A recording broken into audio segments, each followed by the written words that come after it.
श्री शिवाय नमस्तोभ्यम। मित्रों, आप सबने श्रावण महीनानी शुभकामना। मित्रों, आ श्रावण महीना में आपणे शिवजीनो अभिषेक केवी रीते करी सकीशुं अने कया मंत्रनो जाप करवो ए प्रत्यक्ष मूलांक माटे अमे तमारी साथे जे वात करीशुं। अमे आ विडियोमां 1 થી 3 मूलांक विषे तमने समजण आपीशुं के जो तमारी जन्म तारीख 1 होय कां तो 3 होय कां तो 2 होय तो तमारो मूलांक शुं थशे एना विषे समजण आपीशुं। प्लस तमारे मूलांक आधारित એટલે તમારા મૂલાંકના ગ્રહ આધારિત કયા દ્રવ્યોનું ભગવાન શંકરને અર્પિત કરવાનું છે તે વિશે સમજણ આપીશું। સાથે સાથે તમારે કયા મંત્રનો જાપ કરવાનો છે અને એનાથી તમને શું ફાયદા થશે એના વિશે પણ તમને માહિતી આપીશું। તો મિત્રો, વિડીયો થોડો લાંબો બનશે, અંત લગીન એની સાથે જોડાયેલા રહેજો। તો શ્રાવણ મહિનામાં તમે જે ભક્તિ કરો છો એ ભક્તિની અંદર જો તમારા મૂલાંકના દેવતાઓની પણ પૂજા થઈ જાય એના દ્રવ્યોની તો વિશેષ ફલ તમને પ્રાપ્ત થશે। તો મિત્રો, હવે આપણે વાત કરીએ છીએ મૂલાંક 1। તો એનો સૂર્યનો અંક કહેવાય છે। એક મૂલાંકનો સંબંધ સૂર્ય ગ્રહ સાથે છે। શ્રાવણ મહિનામાં શિવ અભિષેક કેવી રીતે કરવો? શ્રદ્ધા નિયમ અભિષેક શિવ કૃપાને જીવનમાં પ્રગતિ માટે કરવાની હોય છે। જો તમે શ્રાવણ મહિનામાં કરો અથવા વર્ષના 365 દિવસ કરો અથવા સોમવારે પણ જો આ પ્રમાણે એક મૂલાંકના વ્યક્તિ જો પૂજન કરે તો એમના જીવનમાં વિશેષ કૃપા થશે। હવે મૂલાંક 1, જન્મ તારીખ કોઈ પણ હોય, 1 હોય, 10 હોય, 19 હોય કે 28 આવે તો તમારો મૂલાંક 1 થશે। હવે અભિષેકમાં શું દ્રવ્ય ચડાવવા? શુદ્ધ જલ, ગંગા જલ જો ઉપલબ્ધ હોય તો, કાચું દૂધ, દહીં, મધ, ઘી, ખાંડ, આનાથી તમારે પંચામૃત તૈયાર કરવું। બીલીપત્ર, સફેદ ચંદન, ધતુરાના આંકડાના ફૂલ જે એક મૂલાંકવાળા વ્યક્તિ સૂર્ય ગ્રહ સંબંધિત ચડાવે, અભિષેક કરે શિવલિંગ ઉપર તો એને વિશેષ લાભ થશે। હવે કઈ ચિંતાઓ દૂર કરવામાં મદદરૂપ છે? આત્મવિશ્વાસની કમી હોય એ દૂર થશે, કારકિર્દીમાં કોઈ રૂકાવટ હોય એ તમારી સોલ્વ થઈ જશે, સરકારી કામમાં વિલંબ હોય તો ત્યાં તમને સફળતા મળશે, પિતૃ સંબંધિત મતભેદ થતા હોય તો એમાં સફળતા મળશે, માન સન્માનમાં જો કોઈ તકલીફ આવતી હોય તો એ દૂર થઈ જશે, નેતૃત્વ નિર્ણય ક્ષમતામાં તમારી અસ્થિરતા એ દૂર થશે। હવે તમારે આ દ્રવ્ય ચડાવતા તમારે કયા મંત્રનો જાપ કરવો, પછી એનાથી શું લાભ છે તેના વિશે પણ ચર્ચા કરીશું। હવે કયો મંત્ર બોલવો? હવે મંત્ર બોલવામાં તમારે ઓમ નમઃ શિવાય પંચાક્ષર મંત્રની 108 વાર જાપ કરવાનો। ઓમ સોમેશ્વરાય નમઃ 21 અથવા 108 વાર જાપ કરો। શક્ય હોય તો મહામૃત્યુંજય મંત્ર પણ તમે 108 વાર બોલી શકો છો। હવે આત્મવિશ્વાસને તેજમાં વધારો થશે, કારકિર્દીને વ્યવસાયમાં પ્રગતિ થશે, અધિકારીઓના સહયોગ મળશે, માન સન્માનને પ્રતિષ્ઠાની વૃદ્ધિ થશે, મનની શાંતિને સકારાત્મક ઉર્જા, આરોગ્ય અને જીવનમાં સ્થિરતા રહેશે, આર્થિક સ્થિરતા માટે શુભ ફળ પ્રાપ્ત થશે। તો થોડુંક તમારા શ્રદ્ધાપૂર્વક, આમ તો તમે અભિષેક કરતા જ હોવ છો, અમે આ આશા રાખીએ છીએ કે તમારા મૂલાંક 1ના સૂર્યગ્રહને પણ પ્રસન્નતા સાથે આ દ્રવ્યો સાથે જો અભિષેક કરશો તો તમારા જીવનમાં બહુ મોટો સફળતા પ્રાપ્ત થશે। મિત્ર, જીવનના દરેક કષ્ટ દૂર થશે। હવે આગળ વાત કરીશું આપણે 2 મૂલાંક માટે। હવે 2 મૂલાંકમાં આપણે જોઈશું તો તમારી જન્મ તારીખ, મૂલાંક 2 ચંદ્રનો અંક સાથેનો સંબંધ છે। શ્રાવણ મહિનામાં શિવ અભિષેક બહુ જરૂરી છે। શ્રદ્ધા નિયમ અભિષેક શિવ કૃપાને જીવનમાં શાંતિ આપે છે। અભિષેકમાં ઉપયોગી દ્રવ્ય શુદ્ધ જળ જે માનસિક શાંતિ માટે નકારાત્મકતા દૂર કરે છે, ગંગા જળ પવિત્રતા, પાપ નાશ અને શ્રુત પ્રદાન કરે છે। હવે કાચું દૂધ મનને શીતળ કરીને શુભ શાંતિ આપે છે। તો મિત્રો, જેની જન્મ તારીખ 2 છે, 11 છે, 20 છે, 29 છે તો એમનો મૂલાંક 2 થશે। તો એમણે આ અભિષેકમાં આ દ્રવ્યનો પ્રયોગ કરવાનો।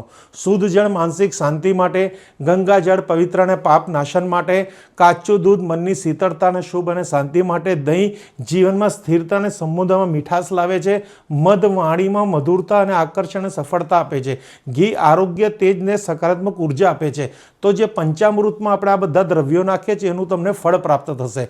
ખાંડ પંચામૃત માટે જીવનમાં મીઠાશ અને સુખ સમૃદ્ધિ લાવે છે। બીલીપત્ર, ભગવાનને બીલીપત્ર અગર 2 મૂલાંકવાળા વ્યક્તિ ચડાવશે તો એમના જીવનમાં બહુ જ ભગવાનને પ્રિય છે। બીલીપત્ર દરેક પ્રકારની એમને આશીર્વાદ પ્રદાન થશે। સફેદ ચંદન સ્થિરતા અને મનની શાંતિ અને ચંદ્ર દોષ દૂર થાય છે, એનાથી ધતુરો ચડાવતી દોષોનો નાશ દૂર કરે છે અને રક્ષા થાય છે। અને આંકડાના ફૂલ શિવપ્રિય રોગ દ્રોષ અને ભય દૂર કરે છે. સફેદ ફૂલ પણ શિવપ્રિય છે, તે ભક્તિ અને શુભ ફળ આપે છે. જો શક્ય હોય તો પંચામૃત ખાસ ચડાવજો 2 મૂલાંકવાળા વ્યક્તિઓએ. મંત્ર અને જાપ ઓમ નમઃ શિવાય 108 વાર, સોમેશ્વરાય નમઃના જાપ પણ 108 વાર કરો. મહામૃત્યુંજય મંત્રનો પણ જાપ કરો. બને એટલો જાપ તમે કરશો આ શ્રાવણ મહિનામાં તો બહુ જ તમને ફળ પ્રાપ્ત થશે. હવે તમને કઈ ચિંતાઓમાંથી તમને સમસ્યામાંથી સમાધાન મળશે. તો મન અશાંત રહેતું હશે તો ચિંતાઓ અને ડર દૂર થશે. બનાત ઉથલપાથલનો નિરાશા દૂર થશે. સંબંધમાં ગેરસમજને તણાવ દૂર થશે. નિંદ્રા સંબંધિત સમસ્યાઓમાં તમને રસ્તાઓ મળશે. માનસિક થાકને નકારાત્મક વિચારો દૂર થશે. જીવનમાં સ્થિરતા અને નિશ્ચિતતા જે છે એ પણ તમારી દૂર થશે. અને લાભ કયા કયા થશે? વિશેષ લાભ મિત્રો, મનની શાંતિ અને ભાવનાત્મક સંતુલન મળશે. ચિંતાઓ, ડર અને નકારાત્મકતા દૂર થાય છે. સંબંધોમાં પ્રેમ, સમજણ અને સહયોગ વધે છે. નિંદ્રા સારી આવે છે અને મન પ્રસન્ન રહે છે. ચંદ્ર દોષ અને મનના રોગોમાં રાહત મળે છે. જીવનમાં સ્થિરતા, સુખ, સમૃદ્ધિ આવે છે અને ભાગ્યમાં વૃદ્ધિ અને કાર્યમાં સફળતા પ્રાપ્ત થાય છે. તો 2 મૂલાંક માટે આ વિશેષ લાભ છે. જો તમે ભગવાનની ઉપાસના કરતા જ હો તો આવી રીતે તમે પૂજા કરો, કારણ કે તમારા જો 2 મૂલાંક છે એમને શિવ પૂજા બહુ જ ફળે છે. મિત્રો, આપણે આગળ વાત કરીશું મૂલાંક 3. હવે 3નો સંબંધ ગુરુ ગ્રહ સાથે છે. તો મૂલાંક 3નો સંબંધ ગુરુ ગ્રહ સાથે છે. શ્રાવણ મહિનામાં શિવ અભિષેક જરૂરી. શ્રદ્ધા, નિયમ અભિષેક, શિવ કૃપાને જીવનમાં પ્રગતિ. મૂલાંક જન્મ તારીખ તમારી 3/12/21 અથવા 30 હોય તો મૂલાંક 3 થશે. જેને તમારે અભિષેકમાં શું દ્રવ્ય ચડાવવાનું છે? શુદ્ધ જળ, ગંગાજળ, કાચું દૂધ, દહીં, મધ, ઘી, ખાંડ, પંચામૃત, બીલીપત્ર, બેલપત્ર, સફેદ ચંદન, ધતુરા, આંકડાના ફૂલ, પરંપરા મુજબ ભાગના પાન, અક્ષત, ચોખા ચડાવો, સફેદ ફૂલ ચડાવો. ફળમાં મોસંબી લઈ શકો છો નૈવેદ્ય માટે, અને કપૂર અને ધૂપ પણ અર્પિત કરી શકો છો.